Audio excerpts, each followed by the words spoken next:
Good morning, students. Today I am going to discuss the question answer of previous test. So, first question we have: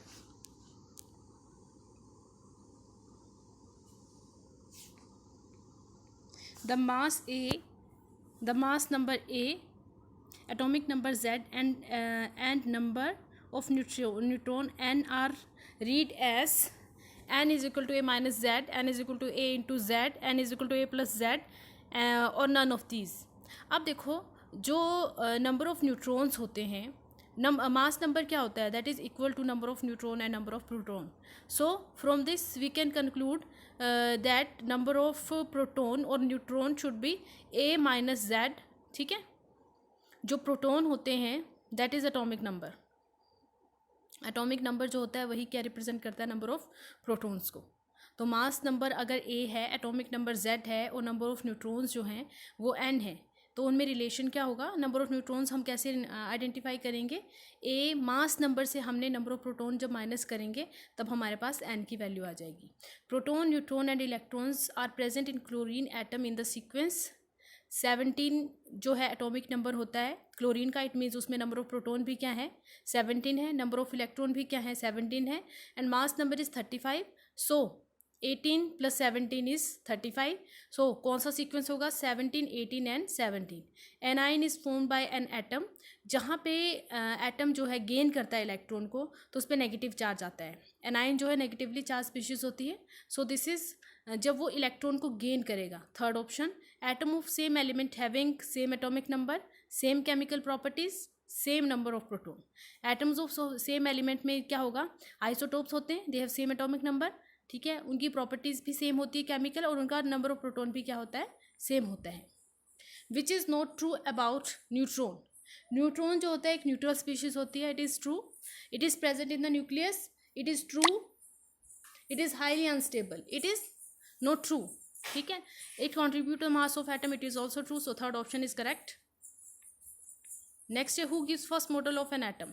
किसने दिया था सबसे पहला model, किसका पढ़ा है हमने, जे थॉमसन का. If the element silver is in the form of two isotope which are silver and 107 and 109, then इसका एवरेज एटॉमिक मास क्या आएगा. इसमें वही फॉर्मूला पुट करना है तुमने, 107 into 51.83 upon 100 plus 109 into 48.16 upon 100. तुम्हारे पास वैल्यू आ जाएगी 107.94.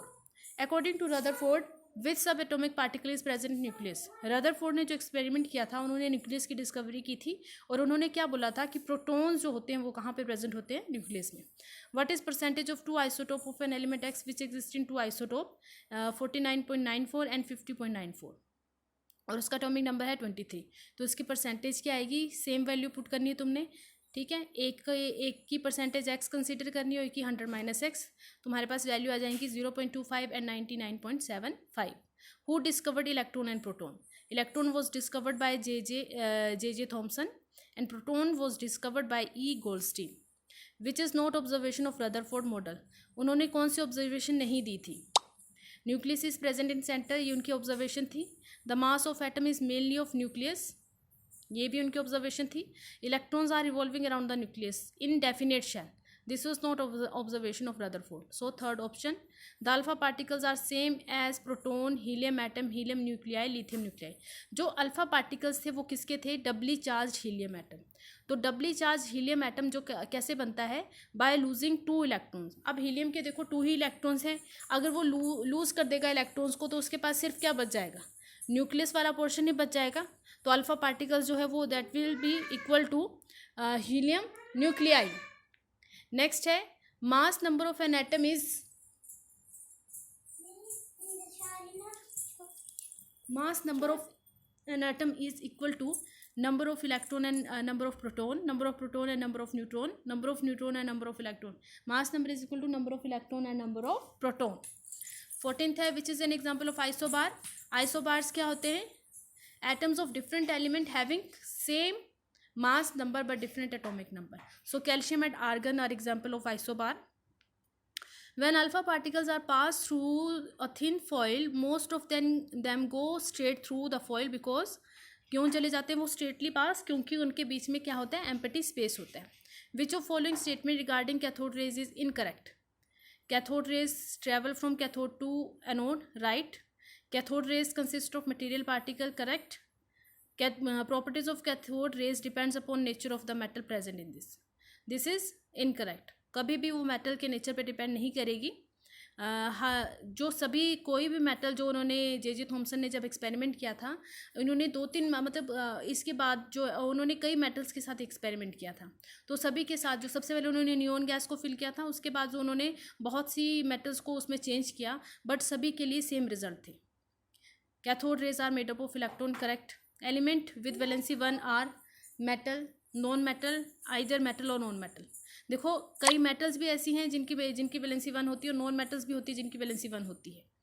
सो इट मे बी मेटल और non metal. The ion of an atom has 3 positive charge. एक एटम है, जब वो इलेक्ट्रॉन्स को लूज करता है उस पर 3 पॉजिटिव चार्ज आता है. मास नंबर क्या उसका 27 है, नंबर ऑफ न्यूट्रॉन है 14. What is number of electron in the atom? उसका नंबर ऑफ इलेक्ट्रॉन कितने आएंगे? एटम के पूछे हैं वो, मैंने आयन नहीं पूछा यहाँ पे. अगर आयन के पूछे होते तो वहाँ पे 10 आना था, बट यहाँ पे मैंने क्या पूछा है, एटम के पूछे, सो यहाँ पे क्या आएगा, 13 आएगा. An atom with 3 proton and 4 neutron having valency. अब 3 प्रोटॉन है, इट मीन्स 3 इलेक्ट्रॉन्स भी होंगे, तो उन इलेक्ट्रॉन्स को हमने डिस्ट्रीब्यूट करना है, तो 2 1 उसकी आगे वैलेंसी. वो explain the stability of atom. देखो जे थॉमसन और रदरफोर्ड जो है उन्होंने वो एक्सप्लेन नहीं कर पाए थे स्टेबिलिटी को, क्योंकि उनके अकॉर्डिंग जो था, अगर उनकी थियोरी को माने तो एटम क्या हो जाएगा, अनस्टेबल हो जाएगा. सो बोहर ने जो मॉडल दिया था एटम का, that was stable form of atom. So ये हमारे क्वेश्चन आंसर थे. जो क्वेश्चन न्यूमेरिकल्स हैं इसमें वो तुमने सॉल्व करने हैं इसमें. ओके बेटा, have a good day for all.